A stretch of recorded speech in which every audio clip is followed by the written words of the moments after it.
17번째 시간으로 사도는 나사로처럼 산다. 우리 설교 제목 함께 읽을까요? 사도는 나사로처럼 산다. 요즘 우리 부모님들 좀 잔인한 데가 많습니다. 무슨 말씀이죠? 자기 자녀들을 아주 혹독하게 많은 것을 가르치려고 합니다.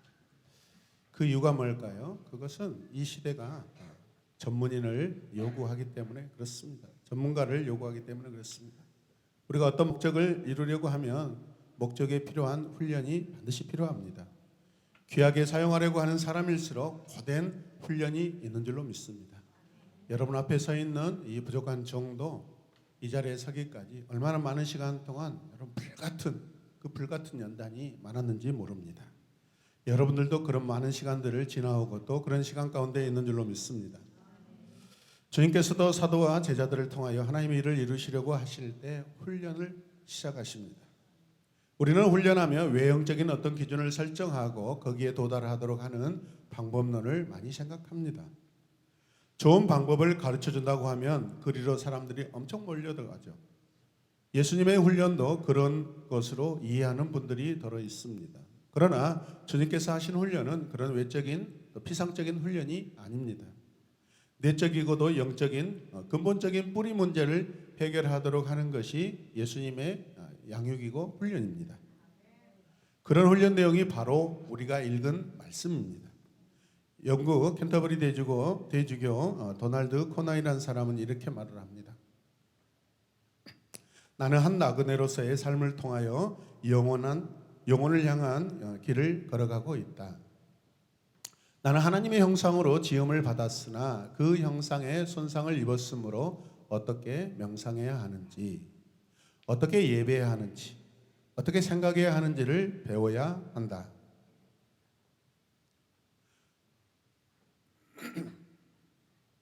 어떻게 묵상해야 하는지, 어떻게 하나님을 예배해야 하는지를 모르기 때문에 어떻게 하나님과 동행하는지를 모르고 사는 것이 우리 인생입니다. 그러므로 우리는 더더욱 배우고 훈련해야 되는 줄로 믿습니다. 오늘 우리가 읽은 성경은 누가복음의 산상설교입니다. 산상수훈이라고도 합니다. 예수님께서 제자들에게 주신 말씀입니다. 누가복음 산상설교는 예수님께서 사도를 지난번에 택하신 후에 이제 가르치고 있는 그러한 내용입니다. 순서가 사도를 세우시고 가르치십니다. 마태복음은 반대로 되어 있습니다. 산상수훈은 구체적으로 예수님의 제자들을 훈련시키기 위하여 주님께서 주신 훈련 지침서라고 할 수 있습니다. 여러분, 신앙의 훈련이란 하나님을 향하여 문을 여는 것과 같습니다. 자기의 뿌리를 세상에서 하나님께로 옮기는 것을 말합니다. 세상적인 훈련과 신앙훈련의 차이는 외적인 것과 내적인 차이라고 볼 수 있는데요. 신앙훈련은 철저하게 자신의 내적 자아를 깊이, 그 내적 자아로 깊이 들어가는 것입니다. 대한민국 남자라면 대부분은 군대 복무를 하게 됩니다. 군대는 자기가 원하지 않아도 들어가고, 지워주세요. 원하지 않아도 훈련받아야 합니다. 그런 훈련이 좋아서 받은 사람은 아무도 없습니다. 여러분, 이곳에서 군대 가기 좋아하는 사람 누가 있습니까? 아무도 없습니다. 저 빼고는. 저는 우리 집에 위에 형이 3명이 있는데 아무도 군대를 가지 않았습니다. 그래서 저는 아주 즐겁게 기쁨으로 아주 독특하게 군대를 가고 싶어서 갔던 사람입니다. 왜? 우리 집의 남자들 중에서 유일하게 대한민국 병역을 마친 그러한 영광스러운 제가 존재입니다. 초중고 학생들이 학교에 가서 공부하는 것도 여러분 마찬가지입니다. 꼭 좋아서 공부하는 거 아니죠. 국가의 의무입니다. 싫어도 학교 가야 됩니다. 함께 고백합니다. 싫어도 학교 가야 한다.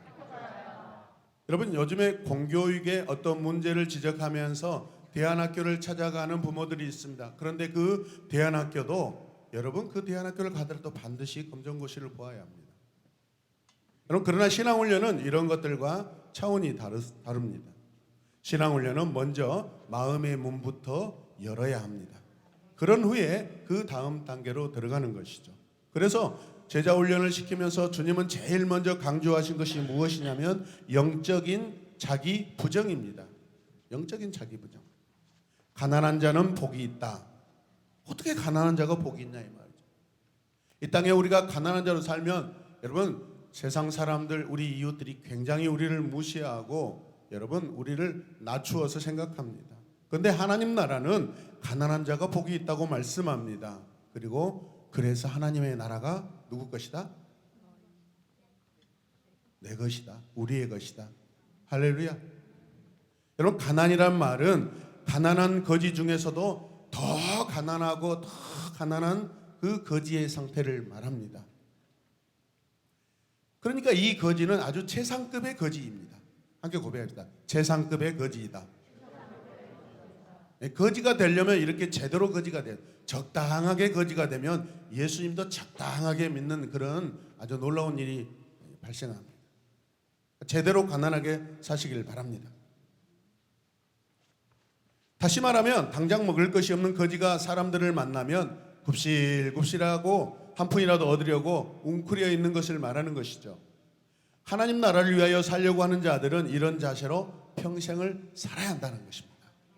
그럼 다윗도 하나님 앞에 마치 영적인 굶주린 거지 마냥 간절히 주님을 바랬습니다. 그러니까 그 평생에 여러분 그 입에서 그 호흡에서 그 심장에서 주님을 향한 찬송이 계속 퍼져나오는 것입니다. 시편에 여러분 거의 3분의 2 이상을 다윗이 기록했잖아요. 어떻게 이런 놀라운 일이 있을 수 있겠어요? 어떻게 이런 놀라운 고백이 있을 수 있겠어요? 그 심령이 가난하여서 하나님의 것으로 가득 채워져 있기 때문에 여러분 그 위인이 어떠하냐는 그 마음에 무엇을 품는가에 따라서 그것이 나타나는 줄로 믿으시길 바랍니다.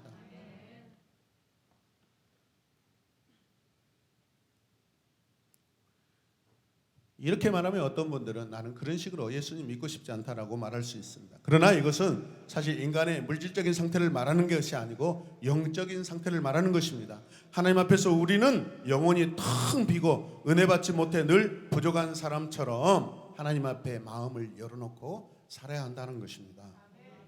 그러면 사도는 늘 이렇게 기도하며 살아야 하는 사람들입니다.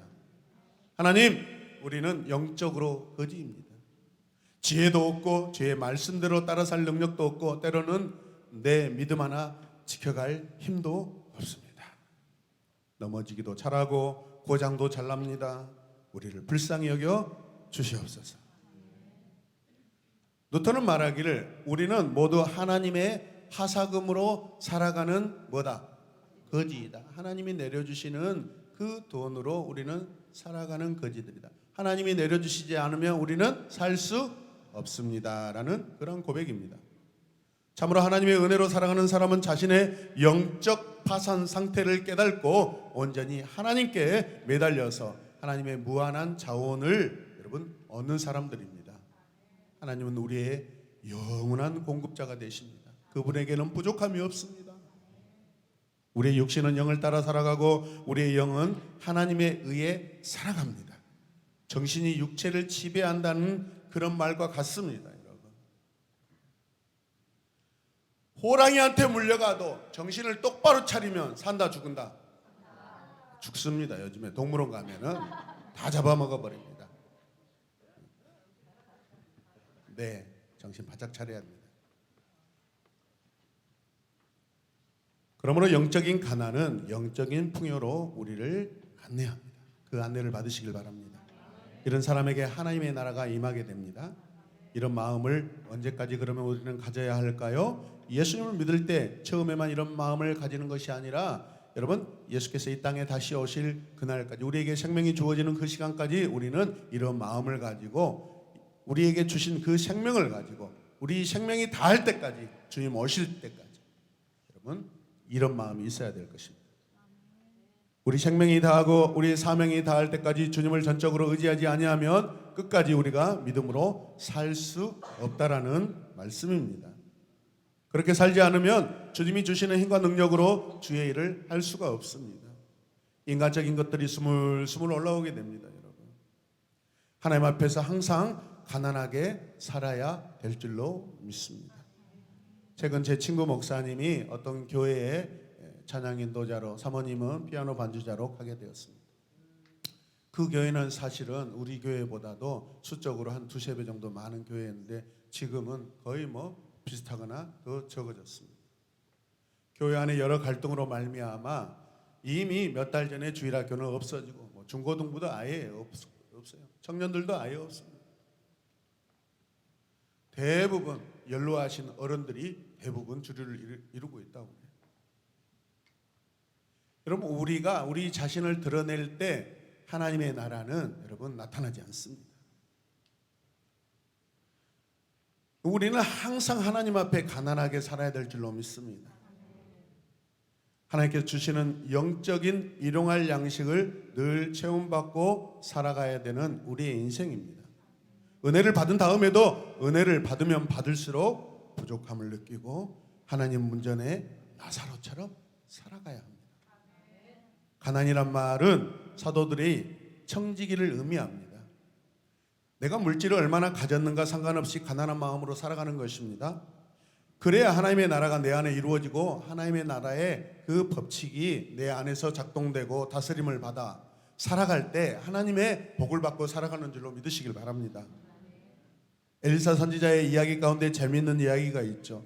가난한 신학생이 있었습니다. 그 집이 가난하여 남의 빚을 얻어 공부를 하고 있었는데 그만 죽고 말았습니다. 남은 부인과 자녀들의 힘으로는 그 빚을 도저히 갚을 길이 없어 마침내는 부인과 두 아이가 종으로 팔려가게 되었습니다. 이 소식을 들은 엘리사가 그 가슴 아픈 이야기를 듣고 그 집을 방문하여 동네에 나가서 그릇을 빌릴 수 있는 대로 다 빌리라고 그렇게 말을 합니다. 그리고 남아있는 기름을 그 그릇에 부으라고 합니다. 기름을 그릇에 붓고 또 부었습니다. 그릇을 더 가져오라고 말했지만 더 이상 빈 그릇이 없었습니다. 다른 빈 그릇이 없나이다 하니 기름이 곧 어떻게 됩니까? 그쳤더라. 우리는 이스라엘의 사울 왕이 어떻게 해서 범죄하고 하나님으로부터 버림을 받았는지 압니다. 우리 잘 알고 있습니다. 다윗이 어떤 때에 범죄하여 자기 가정에 그 무서운 고난을 가져왔는지 우리는 성경을 통해 이미 알고 있습니다. 그들이 영적으로 부자가 되어서 빈 그릇이 없다고 느꼈을 때 그들은 교만해지기 시작합니다. 하나님을 잊어버렸습니다. 바로 그 순간 그들은 범죄하였습니다. 이것이 오늘 우리 삶에 주시는 말씀입니다. 빈 그릇이 없다고 하는 순간이 영적으로는 저주의 순간인 것을 우리가 기억해야 합니다. 마음이 가난한 자가 복이 있다라고 그래서 주님이 말씀하십니다. 나는 빈 그릇이 필요 없습니다라는 것은 그것은 교만입니다. 왜냐하면 영원히 굶주린 자는 하나님의 문을 계속해서 노크하게 되어 있습니다. 여러분, 그런 사람만이 하나님께 계속해서 부족한 부분을 채움받을 줄로 믿습니다. 하나님의 나라를 소유하고 하나님으로부터 날마다 채움을 받는 사람이 여러분 행복하지 않겠어요? 하나님께서 어제도 이런 상황 가운데 도와주셨다. 어제 생각하니까 하나님께서 나를 도와주셨다. 그리스도 제자가 가져야 할 그 다음의 자세는 또 무엇이냐면 슬피 우는 자입니다. 함께 고백합니다. 슬피 우는 자다. 너희 지금 슬피 우는 사람들은 뭐가 있다? 복이 있다. 너희가 웃게 될 것이다. 개역개정 성경에는 애통이라고 하죠. 애통. 가슴을 부여잡고 우는 것입니다. 우는 자는 소리나게 우는 것이죠. 흐느껴 우는 것을 말합니다. 펑펑 우는 것을 말합니다. 하나님의 백성들은 참으로 슬픈 사람들입니다. 엉엉 울어요. 꺼이꺼이 웁니다. 팍팍 웁니다. 나 자신이 이대로는 안 된다는 것을 알지만 내 마음대로 되지 않기 때문입니다. 우리에게는 힘이 없습니다. 우리에게는 능력이 없습니다. 이대로 가면 망하는 길밖에 없는데도 내 육신의 욕망은 그 길로만 계속해서 쫓아가고 있습니다. 죄와 사탄의 이 권세가 끈질기게 나와 우리 교회를 위협하고 있습니다. 우리 가정을 위협하고 있습니다. 우리 자녀를 유혹하고 있습니다. 우리가 이것을 물리칠 힘이 어디 있어요? 없습니다. 이 땅에 죄악이 갈수록 넘치고 사람들이 죄 속으로 끌려 들어가고 있습니다. 그대로 가면 다 망하는 길인 것을 아는데 그냥 지나갈 수밖에 없는 내 인생 어떻게 해야 할까요? 그래서 우리는 하나님 앞에 서기만 하면 울 수밖에 없습니다. 여러분, 공동체 안에서 하나님 앞에 우는 자가 복이 있는 줄로 믿으시기 바랍니다. 기도를 해도 여러분 멀뚱멀뚱하네요. 눈에 눈물 한 방울 여러분 나지 않고 기도하는 것은 참 가슴 아픈 일입니다. 청년 때 저는 기도 생활을 한참 많이 한 적이 있습니다. 울지 않고 기도하면 내 자신이 하나님 앞에 교만하게 느껴질 정도였습니다. 근데 하나님 은혜 주셔서 기도를 5분 하면은 그때부터 5분이 지나면 꼭 눈물이 나기 시작합니다. 그래서 저에게는 이 5분 기도가 너무나 중요했습니다. 학교 고백, 5분 기도가 중요합니다. 이 5분 기도를 진실하게 하면 그때부터 눈물이 납니다. 그 교회는 동네 가까이 있어서 또 뭐 우리처럼 이렇게 방음이 잘 된 그런 건물이 아니어서 소리 지르고 주여! 소리 지르고 기도하면 막 동네 사람들이 막 민원이 들어. 그래서 밤마다 그 밤도 여러분 옅은 밤이 아니라 깊은 밤에 깊은 산에 더 깊이 올라가고 산에 올라갈 때 그냥 꼭대기까지 올라가 사람들이 오지 않을 곳까지 기도에 방해받지 않고 기도하고 싶어요.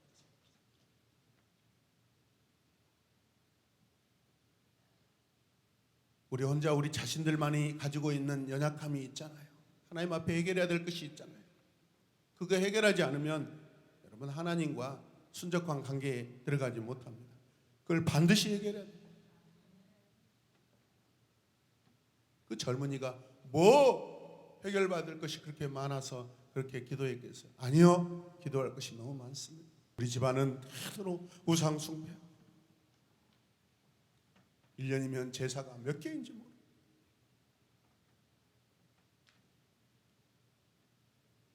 사망의 권세가 우리 집안을 뒤덮습니다. 5년 동안 줄줄이 그냥 한 사람씩 죽어갔습니다. 거기에서 살아남은 자가 접니다. 하나님의 은혜입니다. 제가 하나님 앞에 여러분 결단하고 섰을 때 우리 가정에서는 이 죽음의 소식이 딱 끊어지기 시작했습니다. 하나님의 은혜인 줄로 믿습니다. 우리는 하나님 안에서 늘 기쁘고 평안하게 삽니다. 그래서 우리는 하나님을 향하여 감사로 울지 않을 수가 없습니다. 요즘 우리 학생들 기도실에 와서 기도하는데 이제 지유리의 눈물도 말라버리고 유라의 눈물도 마르고 이제 뭐 기도에 섰다 하는 마음으로 막 기도를 합니다. 애통하는 그런 느낌도 안 듭니다. 예, 투정하는 건지 원망하는 건지 주여! 가슴을 찢어야 돼. 목을 찢어야 돼.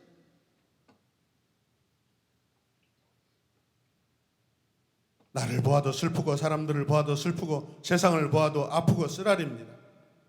예루살렘에 쳐들어온 아수르 왕 사네립이 성문 위에서 예루살렘을 향하여 외쳐댑니다. 하나님을 저주하고 히스기야에게 욕을 퍼붓고 있습니다. 백성들에게 그 왕인 히스기야를 믿지 말래요. 따르지 말래요. 얼마나 비참한 일입니까? 이 말이 열왕기하 18장에 거의 다 덮고 있습니다. 이 말을 듣고 히스기야는 그 옷을 찢고 굵은 베옷을 입고 여호와의 전에 들어가 울면서 기도합니다. 최악의 상황이 아닙니까? 분명 상황은 최악인데 하나님 앞에서는 최선인 줄로 믿습니다. 하나님, 오늘은 환난과 징계와 굴욕의 날입니다. 아이를 낳으려 하나 낳을 힘이 없는 산모와도 같습니다. 아는 자는 탄식하지 않을 수 없습니다. 아는 자는 하나님 앞에서 울지 않을 수 없습니다. 그러나 우는 자가 복된 것은 죄와 눈물의 골짜기에서 우는 소리를 주님이 기뻐 들으시기 때문에 그렇습니다. 하나님께서 우는 히스기야의 눈물을 보셨습니다. 그리고 이사야 선지자를 통하여 말씀을 보내주십니다. 우리 함께 마음을 모아서 함께 읽겠습니다. 읽을까요? 주님께서 이렇게 말씀하십니다. 아시리아 왕의 부하들이 나를 모욕하는 말을 내가 들었다고 하여 그렇게 두려워하지 말아라. 아멘. 내가 그에게 한 영을 내려보내어 그가 뜬 소문을 듣고 자기의 나라로 돌아가게 할 것이며 거기에서 칼을 맞아 죽게 할 것이다. 아멘. 실제적으로 그렇게 됐죠. 또 읽겠습니다. 세상적으로는 슬픔과 웃음이 공존할 수 슬픔과 웃음이 공존합니다. 아멘. 이게 우리 신앙의 신비입니다. 여러분, 울면서 기쁨을 누리는 사람이 신앙이냐? 이게 미친 사람이죠, 여러분. 이게 신비예요. 하나님 안에서 이 모든 것들이 나타나고 드러난 줄로 믿습니다.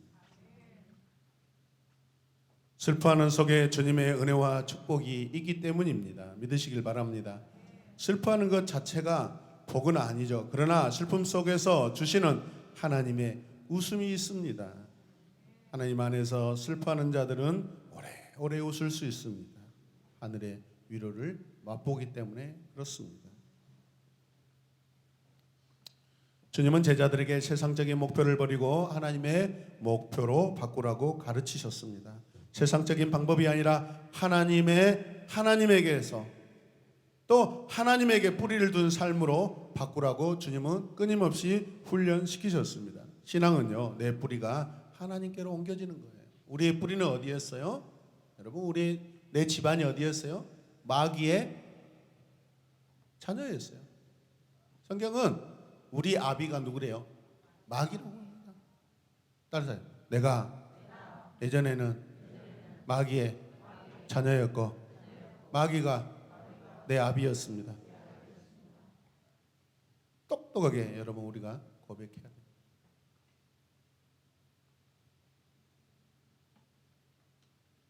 그래서 내 영적인 부족을 깨닫고 하나님이 주시는 힘과 능력으로 또 지혜로 살아가는 것입니다. 그렇게 되어야 온전히 믿는 사람입니다. 예수님 믿습니다 해가지고 믿어지는 게 아닙니다. 진실한 슬픔과 우는 자가 온전한 그리스도인입니다. 아직도 그처럼 되지 못했다면 그 믿음은 아직도 어린아이 믿음이라고 생각됩니다. 우리의 뿌리가 세상 것에서 떠나 하나님께로 온전히 옮겨질 때, 그럴 때 우리는 사막에 있던 나무가 오아시스로 옮겨지듯이 하나님의 나라로 옮겨지는 것입니다. 그리할 때 비로소 상황이 최악이라 할지라도 우리 내적 자아는 하나님으로 인하여 즐거워하는 줄로 믿습니다. 바울 사도는 아주 현실적인 이야기를 우리에게 들려주는데요. 부잣집에 가면 그릇들이 얼마나 많으냐는 것이죠.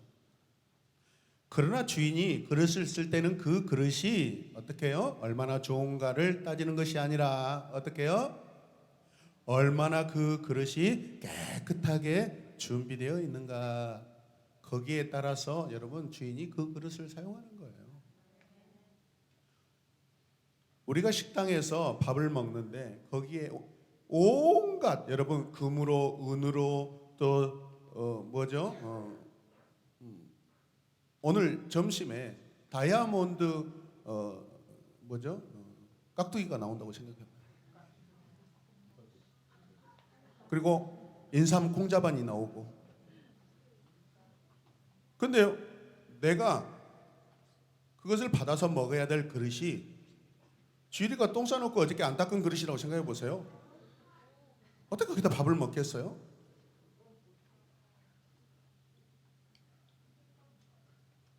씻어서 먹어? 끔찍하다. 중학교 2학년 때 내일 저는 수학여행을 떠나야 되는데 우리 아버지께서 그날 밤에 술을 아주 맛있게 드시고 오셔서 내일 수학여행을 가려고 준비해 다른 집에서 빌려온 그 까만 가죽 가방이 있었어요. 어렵게 빌려놨는데 우리 아버지가 화장실에 가서 똥국물을 퍼다가 제 가방에다 다 이렇게 부어버렸습니다. 밤새 울면서 그것을 닦았는데 냄새가 지워지지 않습니다. 그래도 어떻게 수학여행이니까 가방을 가져가야 되잖아요. 보따리 가져갈 수 없으니까 45인승 버스 저 뒷칸에다가 가방을 실었는데 2박 3일 동안 냄새가 얼마나. 저는 어렸을 때부터 얼마나 영적으로 그 어린아이가 진짜 어른처럼 성장하며 살았습니다. 어른아이로 살았습니다. 친구들이 자꾸 어디서 이상한 냄새가 나지? 여러분, 우리 집에 그 화장실은요, 항아리가 제 키보다 더 큽니다. 거기에 무려 10수년이 넘는 그 오래된 숙성된 그런 것들이 거기에 자리 잡고 있었는데, 우리 아버지가 그것을 다 이렇게 골고루 섞으셔서 쫙 여기저기 방에다 뿌리고, 2박 3일의 수학여행은 저에게는 고통이었습니다.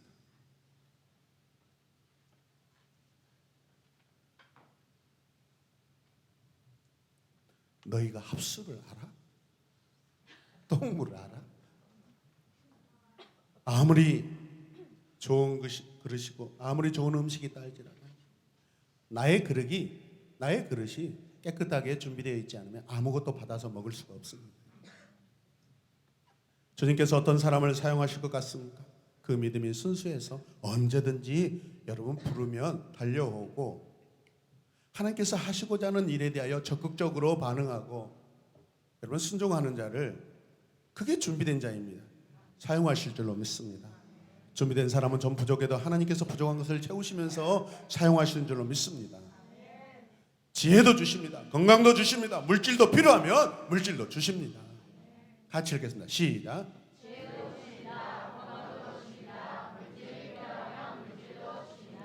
아멘. 이처럼 언제든지 주님께서 쓰시려고 할 때 쓸 수 있는 사람들이 예수 그리스도의 사도이고 제자들입니다.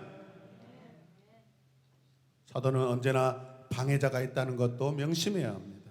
자기 사명에 사는 자는 언제나 반대자가 있습니다. 그렇게 살지 못하는 사람들도 반대할 것이고 따르지 못하는 사람들도 반대합니다.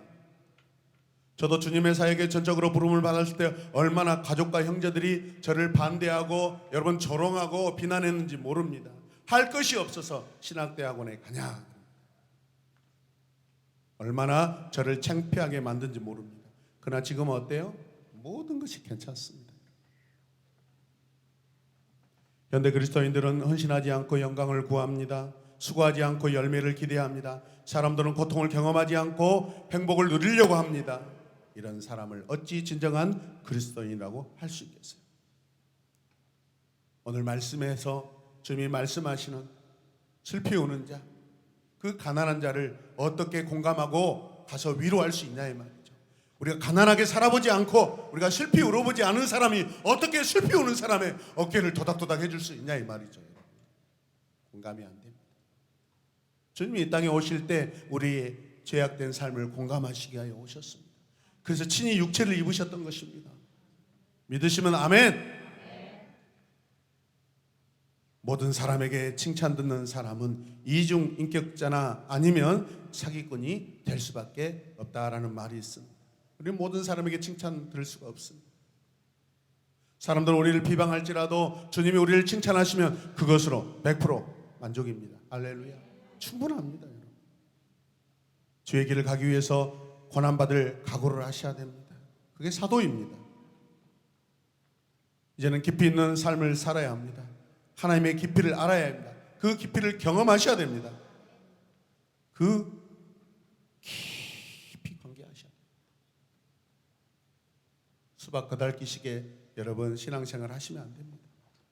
여러분 물질도 최선을 다해 드리시고 시간도 드리시고 자녀들도 드리고 내 자신도 드리시길 바랍니다.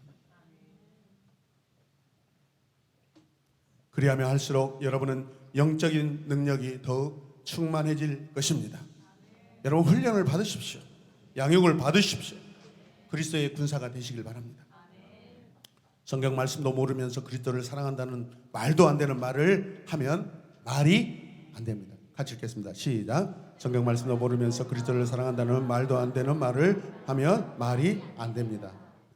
말이 안 되는 삶을 살지 마시길 바랍니다. 이 시간 우리 함께 기도하겠습니다. 저를 따라 선포합시다. 가난한 자와 함께 있겠습니다. 슬피 우는 자의 곁에 있겠습니다. 아멘. 부자들을 찾아가지 마시고 부자들 곁에서 부자들의 이야기를 즐겨 듣지 마시고 가난한 자들을 찾아가셔서 그들의 고통과 슬픔과 아픔을 여러분 공감하시길 바랍니다. 우리 시간 기도할 때 주님, 나의 가난이 무엇입니까? 나의 슬피 울미 무엇입니까? 내 주변에 슬피 울고 있고 정말 영적으로 가난한 자가 누구입니까? 하나님이 그런 만남을 허락하실 때 내가 그리스도로 인하여서 내 슬픔과 내 영적인 가난함이 해결받았다고 고백하고 자랑하게 하여 주시옵소서. 담대하게 자랑하게 하여 주시옵소서. 주를 믿는 것이 부끄러움이 아니고 창피함도 아니고 영광스러운 일이라는 것을 담대하게 고백하게 하여 주시옵소서. 이 시간 우리 두 손을 높이 들고 부모인 우리, 자녀인 우리 배우자들, 하나님 내 이웃들, 직장인 동료들, 하나님 영적인 가난한 자를 주님 앞에 세우게 하여 주시옵소서. 다 함께 간절히 주의 이름 부르며 기도하겠습니다. 주여